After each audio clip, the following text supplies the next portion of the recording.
Welcome to episode 2, season 2 of Three Blind Vikes. I'm your host, JB. The Terry's hopefully will be showing up in a little bit. I wanted to get started. I didn't want to hold anybody up. Let's see who's going to be joining us tonight. We are recapping a Vikings game where we saw very poor play for 3 quarters. And then the miracle takes place in the fourth. It was like the Undertaker just rising from his coffin, the way J.J. McCarthy matured in the matter of 15 minutes of football. 17-6 after 3. McCarthy had just thrown a pick 6. It was looking really grim for the boys in purple and gold. And then a funny thing happened. Cairo Santos pulled a Bears kicker, regular occurrence, missing a 50-yarder, and then things just kicked in. McCarthy looked incredible in that fourth quarter. First player ever to score 3 touchdowns or to be accountable for 3 touchdowns in the fourth quarter of his primetime debut. And, watching social media during this game, so many people, I saw so many people already giving up on McCarthy after 3 quarters of pro football, which was ridiculous. Richard Sherman, I think, tweeted out something about McCarthy's might not be the answer in Minnesota. I don't know how you can say that after 45 minutes of football, but he came out and he proved everybody wrong. He was fantastic in the fourth. Looking at the Bears side of this game, the Bears had control. They outplayed the Vikings for most of the day. Williams was just fantastic. For his first 10 passes were 10 for 10. And then he reverted to beginning of his rookie year, 2024. And he finished the day going 11 for his last 25. He looked uncomfortable most of the game. You can see that Caleb Williams has talent. He has athletic ability, runs well, made a lot of something out of nothing, but you can only get so far in this league playing schoolyard drop plays in the sand. Eventually that's going to catch up to you. You have to make throws. You have to hit open receivers. You have to show poise in the pocket. He showed none of that for most of the second half. The Vikings defense, which started off a little slow, really kicked it in for the last 2 quarters at least. And honestly, other than the late touchdown, which was almost a meaningless touchdown, they'd given up 10 points. So they bent but didn't break. They figured things out. They started to get that pass rush on. And lo and behold, the Vikings snatched victory from the jaws of defeat with a fantastic 27-24 win.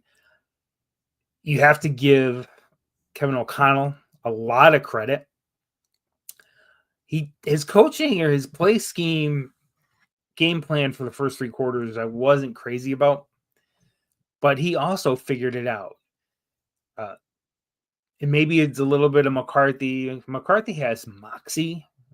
There's a great word for you, moxie. He's got moxie. He seemed very comfortable being behind by 11 points. He seemed very confident in himself and his own abilities, and that really it translated onto the field. But I think that confidence allowed for some changes in the offensive scheme. We also, and I see Cora is here. Your chair. Hello. Cora is here. Was screwed up last night. I think Anna's here too. We have started. Oh, nice. We are ready for you to fill in. We still are having our wonderful technical difficulties. So we're going from our phone again. Gotta be careful of this time. But we're glad you can make it. We really just started, meaning me, recapping the incredible come from behind win. Heck yeah. And let's get, once you guys are ready to roll, isn't this great being put on the spot as soon as you sit down? Heck yeah. Just talking about how people gave up on JJ McCarthy after 45 minutes of football. One guy in particular, or one former NFL defensive back, one Richard Sherman, Oh my who God. he That said, was absolutely atrocious. That was absolutely atrocious. how can you say a guy's not the answer after 3/4 Yeah. of football? I mean, I get it that people were frustrated, and like I get it that like people were like, what the heck is going on? Because that was us. Like I was so stoked for the game to start. And then all of a sudden we're sitting there, we're like, oh shoot, should have we been this excited? But as I said, and we've talked, you have to temper your expectations. He's Yeah. still, it's really like his rookie year. I mean, he didn't play last year. Right. So it's his rookie. He's going to have growing pains. He's 22. He's the youngest quarterback to start for the Vikings. And here we go. Quarterback to start in the NFL right now. Yeah. So here you go. We're going to send you out on Monday night in Chicago, where it's horrible to play football every time you go there. Did you see the field? They need to implode that place and start afresh. It's just terrible. It was so bad. It's terrible. There are abandoned parking lots that are better to play on than that place. Yeah. The Coliseum in Sacramento is still there. The parking lot, that is. Yeah. Yeah. It's like I'm just be glad nobody got hurt. Yeah. I That's mean, all I that was really- that they were pounding the grass down before the game started. I was like, they're just asking for something to get pulled. Yep. Ankles, knees, all of it. It's not a brand new problem. This field has been a mess for years. Yeah. And they're just not doing anything with it. They just let it go. I also brought up Mr. Caleb Williams, who started off 10 for 10 and then went 11 for his last 25 in that game. The start of his the start of that game, I was like, he might actually like turn this around and come back from what he did last year. Yep. And then for the rest of the game, he showed us that no, he still is Caleb Williams from last year. Yeah. As I said, I was saying to the audience earlier, you can only play backyard, draw it up in the sand football so long before it catches up to you. Yeah. Yep. And that's what happened. Even the last drive, was all freelance stuff. Yeah. That they had. He rolling out, throwing. All right, the 31-yard pass was just a messed up coverage to the tight end. But he's lucky. He's lucky that pass Komet had to make a great catch when he was wide open. He shouldn't have had to make that catch. Yeah. I felt like our defense, I don't know what was up with the defense in the first half, because it was like, I mean, they held them to very minimal points, which, you know what else is frustrating is that we held them to minimal points. And then I felt like it was the fourth quarter and it was like, okay, let's just let them score because we're scoring.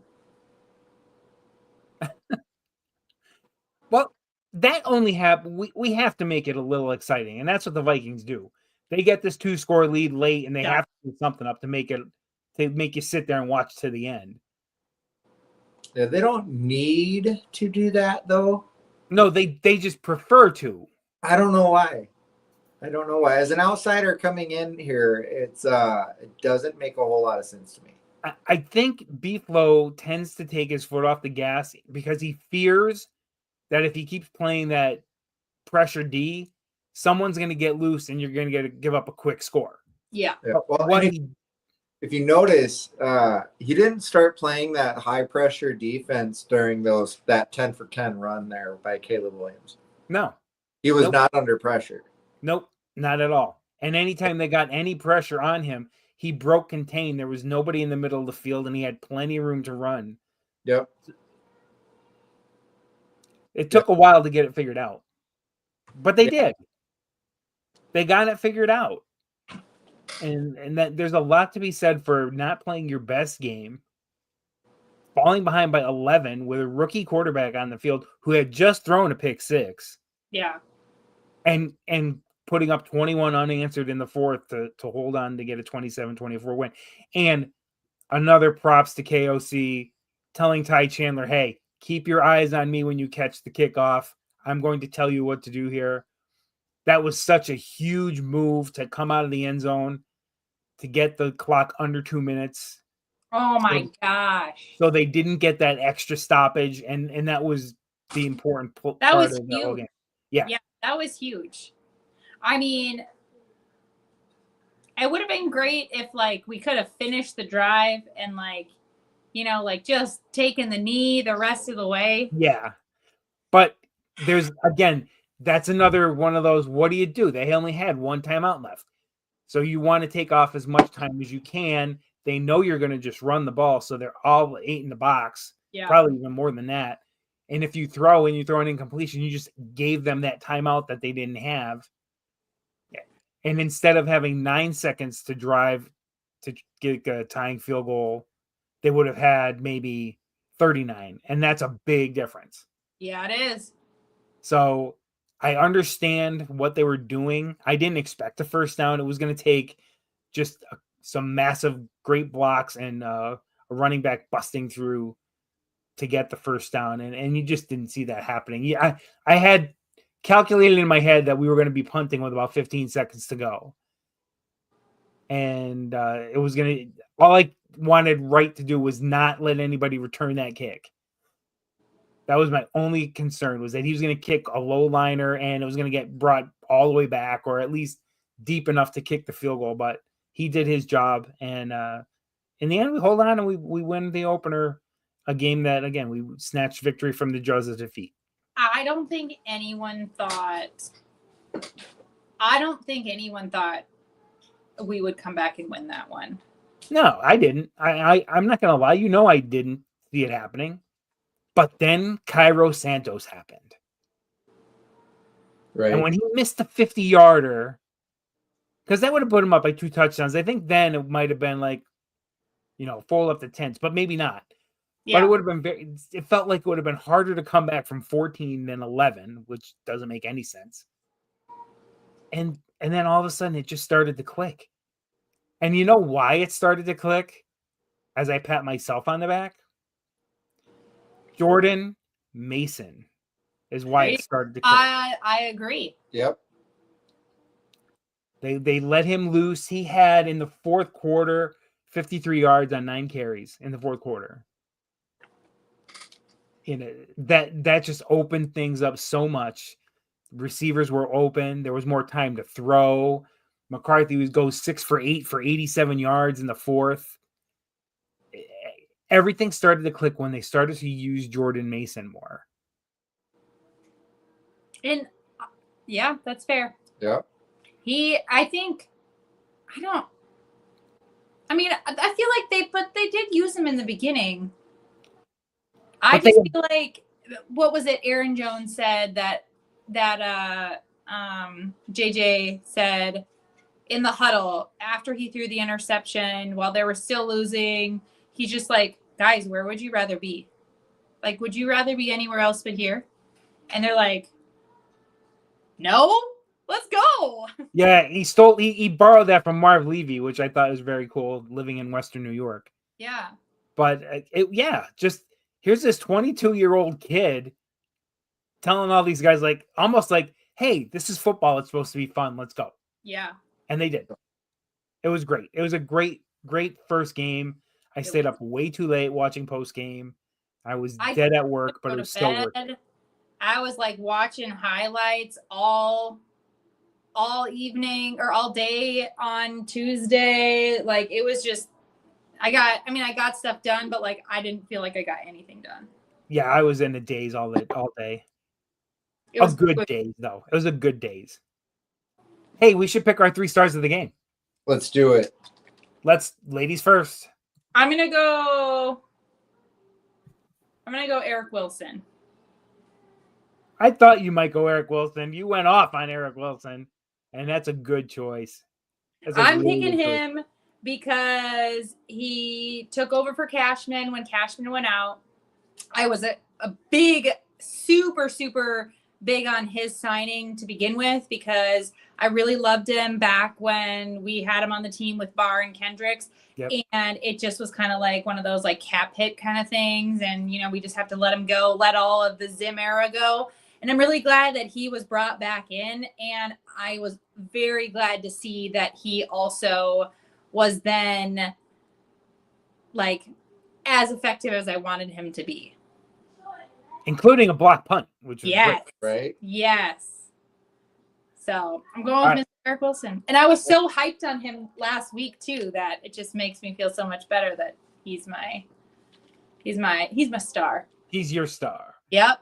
Okay, Dan, who do you have this week as your star of the game? My star of the game this week is on the other side of the ball. Shocker. And a rookie, Donovan Jackson. Okay. Good pick. No pressures, Yep. no sacks, no QB hits. PFF had him ranked number 4 out of the entire first week. I don't think there's I don't think you can start your career off any better than that as an offensive lineman. Yeah. He might have set the bar too high for himself, honestly. You know what? With the way our offensive line looked in the first three quarters of the game, and for him to still uphold that standard in that way, I have high hopes. I mean, is he going to be perfect? No, he's not going to be perfect. He's a rookie. He's going to get matched up against a veteran nose guard that's going to come in and just demolish him in a game. He's going to look terrible. And that's fine. But for starting your career in the NFL, that's a hell of a way to start it. And props to him for that. And that is just awesome. He did. It was great. It's a great pick, too.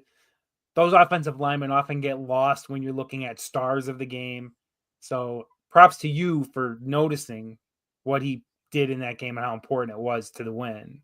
Good job, babe. Thanks. I have so many here, and you didn't use any of my picks. See, the funny thing is that like there are so many, but like, are there so many? Because we weren't in it until the fourth quarter. Right. And that's why maybe I might take the guy who performed prior to the fourth quarter. Will the Thrill? You got it. Yeah. Will the Thrill. Let's go. You know how I love my kicker. Sure do. 31-yarder was. Oh, what was it? Will the Thrill coming? Was that his thing? Is that his DJ name? Okay. Oh, I don't know. That might be. I don't remember. Yeah, I mean, he nailed the 31-yarder to start. Again, it's 31 yards. You better make that kick. Yeah. But it was the 59-yard step up, time it through for longest field goal in Soldier Field. And that was like he kicked that like that ball stole money out of his pocket. Oh no, we just lost our blinds. We got some technical difficulties again with Dan and Cora. We will keep going. But yeah, my star of the game, Will the Thrill. Here they are. They are back. Sorry. After a brief interlude. Yeah, that kick, like I said, he kicked it like that ball owed him money. And it was key because it got us back within a score. Yeah. Well, within, we were within a score. It was 10-3, but that there was a little bit of momentum that he built up there. He looked just strong kicking the ball, including towards the end of the game. Even though the Bears went down and drove for the touch, he just stepped up and said, "You know what? I'll take the penalty for kicking it out of the end zone because I don't want them returning it anywhere." Yeah. And he just drove that thing out of the back. If Cairo Santos could have done that, they might have been a different story how that game ended. Might have been a different story. Yeah. So, Yeah, it had to be Will the throw. I figured Cora would nail that once I mentioned who performed the whole game, and he was. And it's nice to see him back because he kind of struggled a little bit last year. I think it's nice to see him back thrilling. Yeah, I think, and Dan might have brought this up. I think that injury was worse or caused him more issues than we care to believe. Yep. I think it was in his head. I think he was worried about maybe re-injuring it if it wasn't fully healed anyway. And I think that made him adjust some of his technique with kicking. And I think that cost him a lot because he looks like the kid that got drafted. Yeah. Like everything, he's driving through the ball again, and that's really nice to see. Maybe he's got to keep his hair like a similar length, because isn't that like he lets his hair grow and then when he misses, that's when he cuts it. I think you're right. I think that's one of his things. Well, you saw what I tweeted out. It's like the Bears just lost to half of a boy band between McCarthy and Will. Because you look at those two guys, they look like they should be on stage at some like pop music festival. Yeah, that's fair. We have X Factors from last week too. Our first review of the X Factors for the season. Cora, you took Adam Thielen. Yep. Adam, and he made an uncharacteristic drop.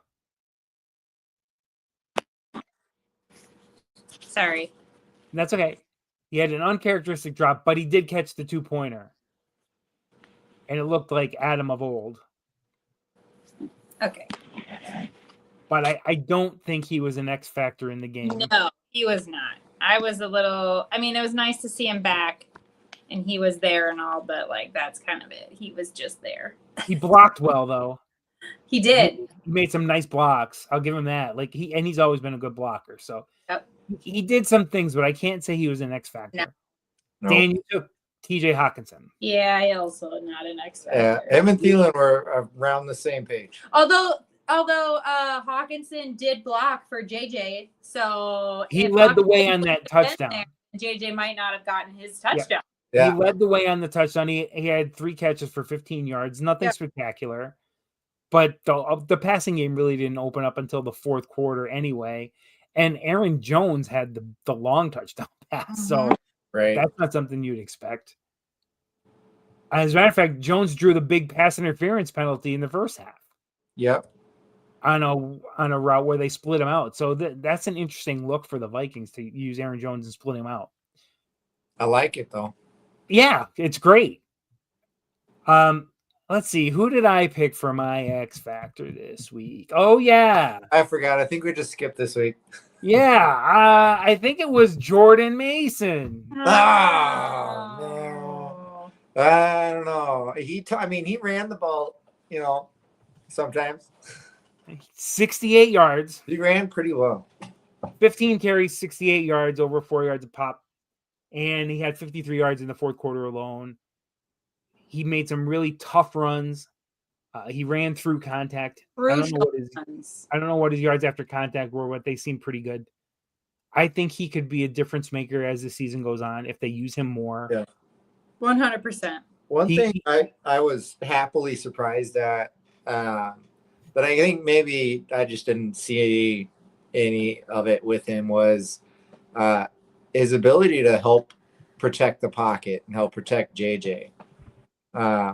Is he would come up and help with those blocks to give him some more time, and he really well blocking in the backfield. I thought he was a steal in the offseason. Yeah, I really did. We didn't pay much at all for him. No, I'm shocked. I agree with you. I agree with you on that, because he was a very serviceable backup for McCaffrey. Very serviceable backup. He had almost 800 yards last year. Yeah. In limited action. So that was really good. Well, you are definitely the winner on that one. We have our first home game of the season. Sunday night. Yes, we do. Another primetime game. Yay, us. Let's go. Against the Atlanta Falcons, who are I hear coming it's going to off be Penix versus McCarthy. Yeah. Yep. Yep. Another 2024 rookie v rookie matchup. What an interesting turn of events. And the Falcons honestly played well enough. They should have at least gone overtime in that game. Again, they're usually reliable kicker missed what I thought was a fairly easy kick at the end of the game. Penix was great. 298 passing yards, 27 out of 42. Made a couple of big runs, including a touchdown late. He's going to be a problem. Yeah. But they didn't run the ball real well. Algier and Robinson combined for 48 yards on 22 carries. That's it. Really? Bijan Robinson got a ton of fantasy points. Yeah, because he caught a 50-yard touchdown pass early in the game. Okay. He had 100 yards receiving in the game. 6 catches, 100 yards. Yeah, he was their biggest receiver. Yep. Pitts had 59 yards, but he had 7 catches. And London had 8 catches for 55 yards. So there were targets, but there's a lot of underneath stuff with those guys. So it's one of those games where if we can keep them underneath and not let them bust anything big, the more plays they have to run from scrimmage against our defense, the bigger chance they have of turning the ball over. Yep. Yes. But I don't like left-handed quarterbacks who can run. They seem to really do bad things against the Vikings. And I mean bad by good for them. Well, we struggled with the right-handed throwing one this last game. So maybe the lefty will be a good mix here. We'll talk about what we think later in terms of score predictions, but the Falcons are not going to come into Minnesota and just roll over. It's going to be a fight. Brutal matchup. How about your X factors for this game? Speaking of your comment where you said the more times they run plays against us, the higher likelihood of us getting a turnover. Yeah. Mr. Andrew Van Ginkel. You're going with Ginks? Going with Gink. He almost had one this last game. Yeah. Honestly, I think it was just the combination of the fact that I feel like the defense just wasn't, I don't want to say not prepared, but like it looked like they weren't prepared. Like I feel like they looked like how they forgot to tackle. And I think I even like made a tweet and I was like, it looks like I'm trying to tackle people out there. Yeah, because I don't know how many missed tackles they had that we would have had if we would have like not even just like tackled like you know how it's like, oh, they made a good play and they just, you know, they missed or they juked him out or something. No, if we would have just tackled people who were right in front of us, it would have been a huge difference in the game. Yeah, I saw a couple of forearm shiver attempts. It's like, no, use your arms, wrap them up. Like there was one, and I can't even remember exactly who it was, but it was like they were coming up the center. They were going after Caleb Williams, and they legitimately, I think all of us were like, yes, that's a sack. And they just fell over. That was Pace. Yeah, it was Pace. Yep. And then he like ran around, and then another person fell over. Oh, and then another person, and there were like 3 missed tackles. I'm like, what team is this? Yeah. So now that we've turned things around, and now that we are mentally prepared and ready, and it's at US Bank Stadium, it's going to be a defensive game. We all know that Gink is going to make up for the fact that he didn't scoop and run. It's going to be Gink. All right. I like him. He's been my X factor more than once and come through. So it's a good pick. Dan, who do you got? On a side note, I also feel like he's going to be hunting for that pick because of the fact he didn't get one in the last game and it was almost there. Mm-hmm. Yep. He always is. I feel like Naylor. Get out of here. I like Naylor. I had him on my list this week, Dan. He was on my list too. He got open, he got open. He got himself open. Getting an open has never been his issue. It's catching the ball. The balls that were thrown to him, he caught. I'm talking about The last issue year. this last. I'm talking about last year. I know. The issue that we had this last week was getting the ball there. Yeah. Yep. And in the fourth quarter, JJ started to rely more on the bigger names. Thielen had a blatant drop, which I was shocked at. Thielen and Jefferson. They both Jefferson had one go right through his hands. Thielen had one hit his hands and fumble it off. Yeah, that was not a JJ mistake. Or that was, neither of those were a JJ mistake. Yeah. No, and I can't believe they didn't say more about that. The one that Jets dropped, because I looked at that throw. It's like McCarthy put that ball in the perfect spot. That's where he had to throw it. Well, and it's very similar to the positioning of the touchdown. Yeah. Yep. So, like, we know he can catch it. I wonder if they're just not used to the velocity on McCarthy's throw. That one did come in hot. Well, I feel like there is something to be said, because I saw it circulate on Twitter a little bit where people were talking about there is something to be said about, like, resting too much in preseason.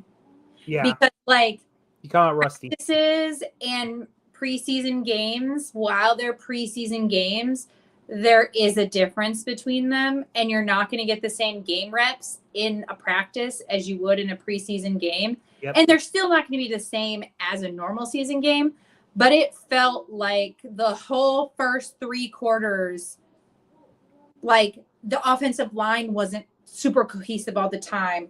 Justin Jefferson wasn't cohesive and, like, wasn't ready for catches. Adam wasn't ready for catches. The defense wasn't tackling. So, like, I do feel like there is something to be said when people talk about, like, yes, you want to protect your players in preseason. And obviously last year, JJ, ended his season before his season began. But I think the first game, you can really tell how prepped they are in practices or how much they played in preseason. Yep. Yeah. So anyways, I think Naylor's going to be my X factor this week. No, I gotcha. Like I said, I had him on my list as a possibility too. Yeah. I mean, I like the way he looked. He was getting himself open, getting away from coverage. And I think he's just going to continue that. And you can't ignore JJ and Thielen and Hawkinson, and then that just leaves Naylor.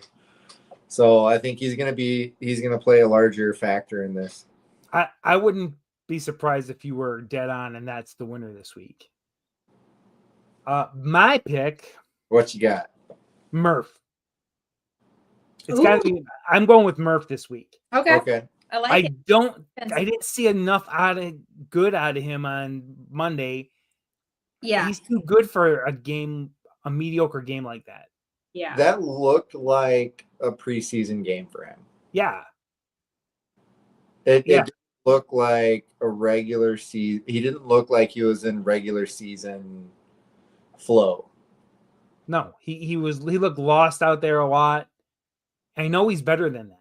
Yeah. Yeah. So I want to see it. I'm hoping maybe little home cooking gets him a little fired up. I think he's the kind of guy who will look back at the film from Monday and say, I'm better than that. I got to show these guys I'm better. So I wouldn't be surprised to see him pick one off. Let's go. I like it. I love it. So I'm going to go with Murph. I think it's time. So this is sounding like you guys are thinking we're going to be pretty well off defensively. Hey, let me get to my segment later. Yeah, Dan. Dan, you know what? You are so offensive. So offensive. As a matter of fact, I think it's time for you to get really offensive with your segment. What? Dan, what was? Let's not. Yeah. The last offensive take shall not be named. Okay, I mean, let me just take a moment real quick. There was an uproar last week because Luke Braun on his podcast, and every year he does this, he does an absolute the worst that could happen throughout the season and the best things that could happen throughout the season. He does it every year, and people had an outrage over his like worst things that could happen. one of the worst things that could happen. And he talked about Justin Jefferson's hamstring, talked about all of the injuries, and talked about everyone who, you know, is coming off of an injury from last year or who has something left over. So he's not the only one ringing the bells, but you don't need to ring them so loud. Yeah, that's it. Dan brings that Philadelphia, you know, the Liberty Bell in Philadelphia. Luke probably brings out like those little waiter bells, you know. Yeah. Yeah. Right, Dan. What do you got? Well, thankfully, this last week, no one that I was concerned about got hurt. Cashman. Yeah, Cashman was kind of a weird one. His hamstring went, oddly enough. Other than that, though, one of our bigger concerns, that offensive line came creeping back. Aside from Donovan Jackson, Ryan Kelly had a couple of blown blocks that I felt he probably should have stuck on. And they just moved laterally around him faster than he could have made an adjustment to. And then our big killer on that offensive line was Justin School. He's taken Christian Darisaw's place, and that is just crushing. Like, we go from like the best tackle in the NFL to like not the worst. Close. He's definitely an upgrade from last year. And what scares me with that is that their defensive ends aren't all that impressive. They're good, but they're not top tier. They're not Micah Parsons. They're not Parsons, right? There's better defensive ends out there, and he's protecting the blind side. Yeah, that's the worst part. Yep. And if he's expected to protect the blind side against top tier defensive ends, and he can't do it against average guys, that's not going to hack it. I think Darisaw might be coming back this week. I mean, the injury concern is always there with him, though. It's the reason he's out now. Injury concerns are always there with everyone. I thought you have to be offensive. I felt Brian O'Neill did a great job. Brian O'Neill's like our solid guy. Well, that's why he's making the money he makes too. I know. Really good showing from our running backs, Aaron Jones and Mason. Really happy to see both of them get involved, whether it be passing or running, proving that he's worth what we're paying, worth what we got him for. Definitely a huge relief off Jones's back as far as carries and touches. Otherwise, the receiving core, just a little disappointed in the drop balls on balls that should have been caught. Yeah.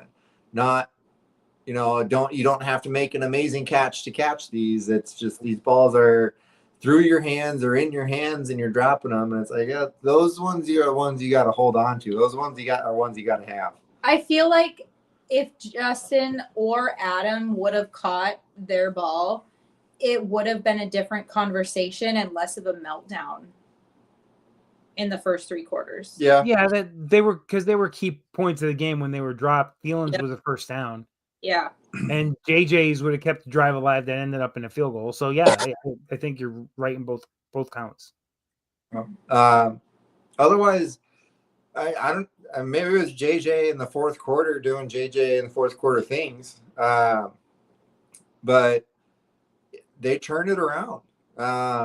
We went from having less than 2 seconds to get the ball out to having closer to 4. Yep.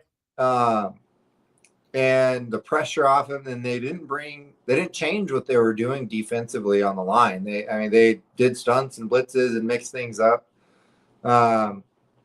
But whatever got figured out, whether they were feeding off Jackson's like, hey guys, it's not that hard. A rookie can do it kind of thing. They pulled it together. They started blocking. Our receivers started, they caught balls that shouldn't be caught and balls that should. Running backs kept doing their things, and JJ was incredibly accurate with where the ball needed to be, which was very impressive to see. The 2 plays that worry me with him On one of them, he was under center and they walked the safety up and they blitzed and he came in unblocked and there was no call, no adjustment or anything to it.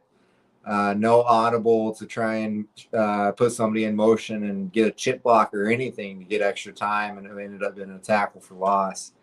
And then the other one where they brought the house, and it's you got 8 guys on the line, and it's like you gotta do something. You know they're bringing at least 6. And there was no audible out of it. That was the pick, and it resulted in a pick 6. It was all the defensive backs know that you're not going to have time to really do anything other than take a 2-step drop and throw the ball. And that there was, I wish they would have called a timeout on that or made some kind of adjustment out of the play we had, because it wasn't going to be enough time. It wasn't going to be enough. And if you get into that situation, I think that's something that those are the rookie woes. Yep. That, he'll start to pick up hopefully and improve. And we'll find out as the season goes on how things keep going. But other than those rookie woes, I was impressed with how he performed. He made a throw there that he probably got away with in college. When they brought the house, and because honestly, when he let go of the ball, Jefferson was open. It's just a matter of the corners waiting. And you got a guy who was on the Vikings practice squad last year, so he's anticipating the throw. He probably didn't get too much of that at Michigan, so you can get away with making that throw at Michigan. You're not going to get away with it in the NFL, and he's going to learn that. I think he learned it the hard way, but I think he's going to file that away, and I don't see him doing that. I shouldn't say not again, but I think he's going to be better in those situations going forward. And he may have not felt comfortable audibling right now. And maybe that's something he's got to work with his head coach and his quarterback's coach. I would hope that after spending a season on the line and spending the off season and preseason to start, you only need 1 or 2 audible plays. Like, hey, in this formation, if I audible, this is what we're running. Right. And a lot of those audibles are adjustments when they're seeing that, they're going to bring more pressure than what we anticipated. So this is the audible out of this play. And I feel like that's a pretty standard thing that should happen on all pro teams, rookie or not. You got to have an out. And if you don't have that out, you got to call a timeout or something to get yourself out of it. Well, first game, and I'm going to call him a rookie. I know he's not, but first ever game as an NFL starter. I think he's going to just learn from that. And I think the Vikings are going to incorporate more things as he's there more and he plays more. So I'm going to write that one off as first game mistakes that can easily be worked on in practice. All right. Now we'll see. Right. We will see. Yeah. I think it's time to flip over to the other side of the ball. Cora, let's get defensive. All right. I am going to defend my guys on the defense and say we are going to be just fine. We are going to be just fine. Yep. Because like I said in the beginning, you can tell that we just didn't play our best guys at all in preseason. You can tell that they have not had any game reps. I mean, look at their tackling. On a side note, and we're going to flip that, look at how freaking close we were to having a bigger impact on that game than we did. I cannot tell you how many times I sat there and was like, what happened to our tackling? We know that these guys can tackle. We know that we're a good defense. And it was either first game jitters, Soldier Field jitters, or just not playing preseason. Also, I feel like having Harrison Smith, what is his illness and why is he sick for so long?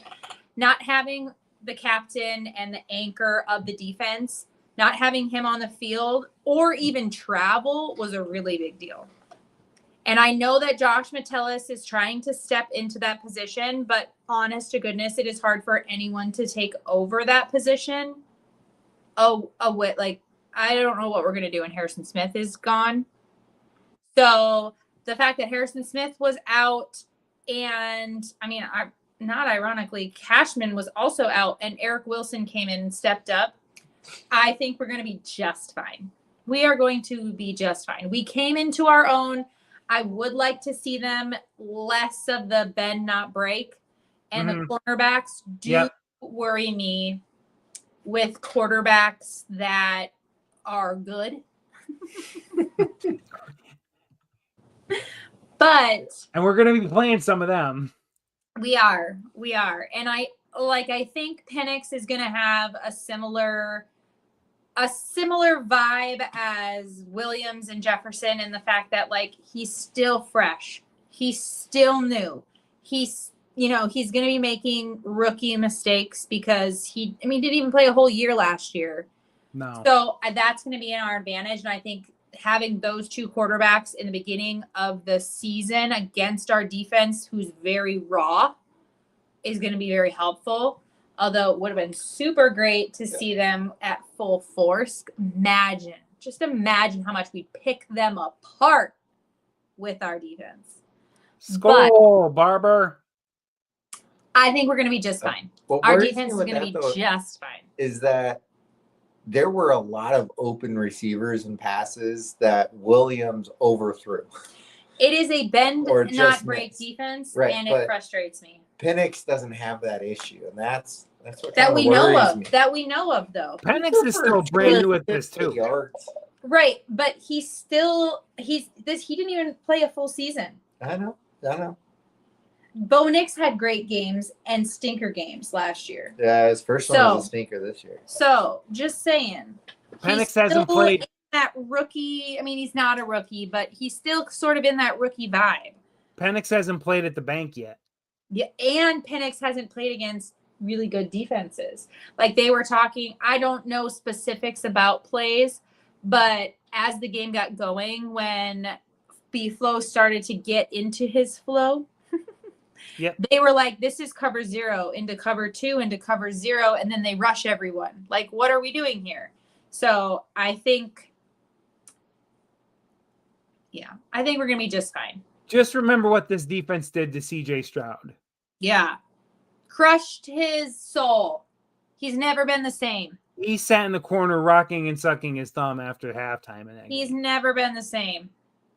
So you gotta B-Flow can throw stuff at guys that they've never seen before. Yeah. So you gotta have a little faith there. So I agree, Cora. I don't think they were bad on Monday night. And they kept us within a range that we could come back.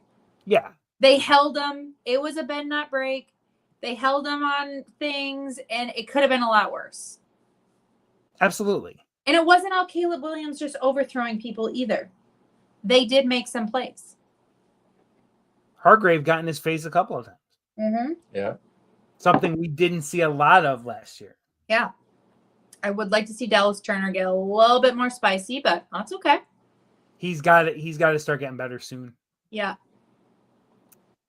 All right. My turn. Time to Valhalla back. I think I got a good one. Where are we going? Take us back. Oh, we're going back. Ooh. Back. September 14th, 1968. Oh my gosh. Whoa. We weren't alive. We weren't alive yet. Let me tell you, I dug for this one. I'm excited. On this game, there weren't a lot of highlights, but I found a couple. Okay. The Vikings were the first team on the board in this game. They played it in Minneapolis, outside on the baseball field. Fred Cox, straight on kicker, which you'd never see anymore. 43-yard field goal, Vikings up 3-0. That was a score after 1. Early second, the Vikings recover a fumbled punt at the Atlanta 15. The very next play, quarterback Joe Kapp finds tight end Bill Martin, not to be confused with former Yankees manager Billy Martin, 15 yards out, and the Vikings had a 10-0 lead. The Vikings then scored their second touchdown of the game on a 1-yard run by Bill Brown, 17-0 Vikings. Later on in the quarter, the Vikings got a 43-yard run from running back Clint Jones, set up a Joe Cap to Bill Brown, 37-yard touchdown pass. The route was on. The Vikings are up 24-0.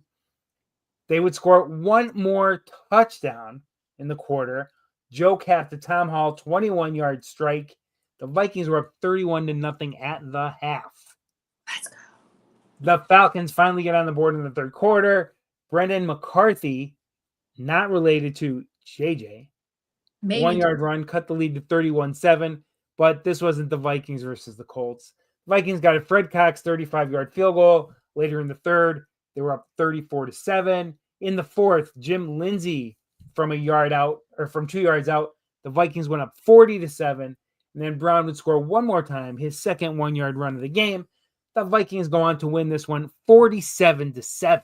Let's go. Some of the stats: Joe Cap, our quarterback, 16 for 20, 191 yards, 3 touchdowns using 7 different receivers. On the ground, Clint Jones, 17 carries, 101 yards. Brown, 15 carries, only 38 yards, but he had the 2 touchdowns. He would have been your fantasy guy in the game. Receiving, Brown, 6 catches, 65 yards, and a touchdown. On defense, the Vikings would get 4 sacks in the game. I just want to say this guy's name because it's cool. The only interception of the game, Carl Kosulski.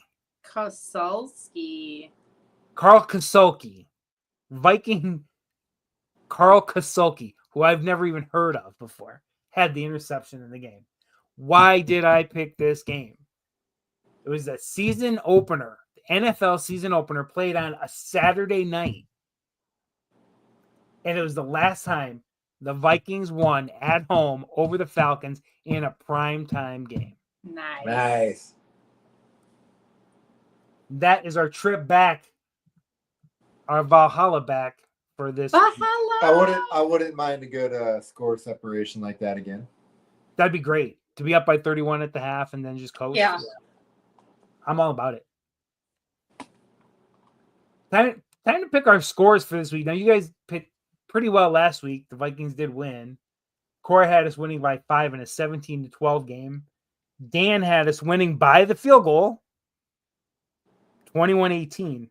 I won't reveal what I did. I picked us to lose the game.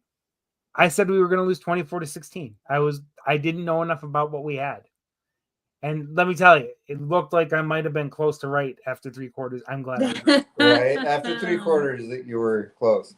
I'm glad I was wrong. I'm glad things changed. Yeah. So, that said, home game, prime time, new season, new quarterback, a lot of new faces. Cora, give me a score. We're going to go 20. Wait, what did I pick last time? 24-12? I almost picked that 17-12 you had. 17-12. We're going to go 27-14. So you've got us winning fairly handily in this one. Yes. Okay. Pretty Dan, what do you got? normal scores, too. Yeah, that's much more normal. Mm-hmm. What do you got, Dan?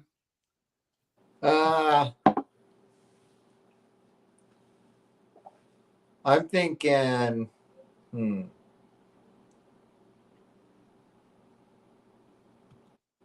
I don't know. I'm kind of feeling 38-27. 38. I think it's going to be a high-scoring game. You shut your mouth. No. Our don't want defense to. will come back. So- of such so- little faith in our defense. All right. But he does have them winning by 11. 38-27. My in-between here was 38-27 or 38-21.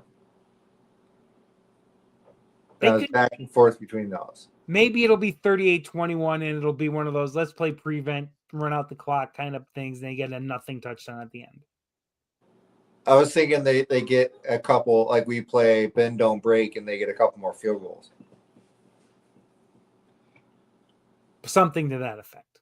Yeah, But it sounds like you think we'll have this game well in hand and it won't be a big problem. correct. Okay. Okay. I like that better. All right. I am not picking us to lose this week. Yay! Uh-oh. I finally got to see them play as a unit. And after what I watched them do at the end of that game, I feel much better, which might be a bad thing. I still think this is going to be a close game. I'm taking the Vikings 31-24. Wow. High game.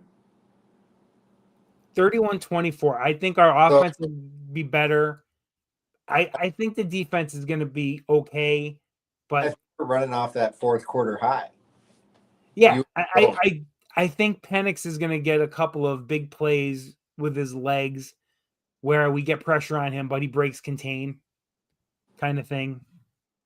And he does something with nothing, kind of just what we saw this past Monday. So 31-24, I think, is fair.